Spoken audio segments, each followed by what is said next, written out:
Welcome to Crypto Taxes USA, IRS Rules Explained, 2026 updates. Stay tuned to master the new rules and avoid penalties. You've got crypto gains, but do you know what the IRS wants? Let's talk about why you must master crypto taxes now.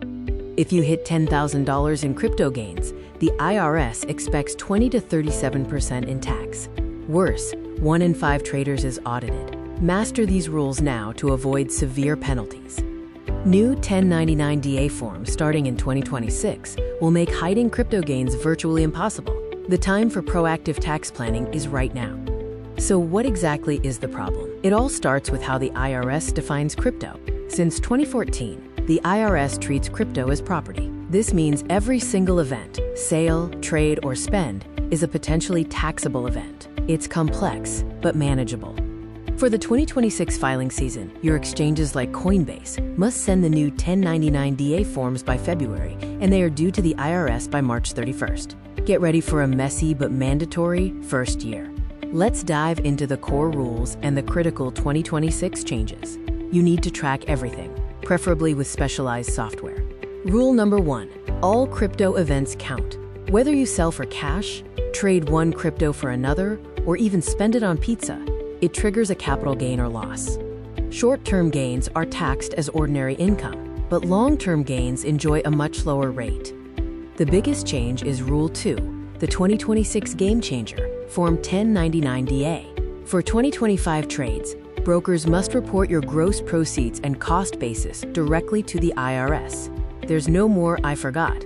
Your exchange data will match the Form 1040 crypto question. If you use DeFi wallets, you must still self-report.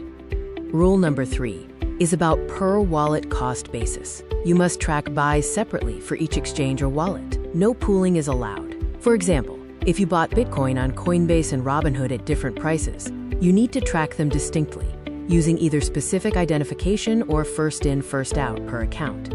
Finally, Rule 4 covers reporting and deadlines. You'll use Form 8949 and Schedule D to list transactions over $600. Remember, losses can offset your gains, plus $3,000 of ordinary income. The deadline is April 15, 2026, though extensions are available. Utilize tools like TurboTax Premium or Koinly to manage the complexity. Now that you know the rules, let's look at the most common mistakes traders make that lead to IRS trouble. First, avoid ignoring DeFi or staking rewards. These are treated as ordinary income when you receive them, and the IRS views these as income traps since they often go unreported. Second, cost basis mix-ups. Miscalculating your cost basis can lead to 50% penalties on the underpaid tax. Track your buys and sells accurately, per wallet, using proper methods. And finally, never skip the crypto question box on Form 1040.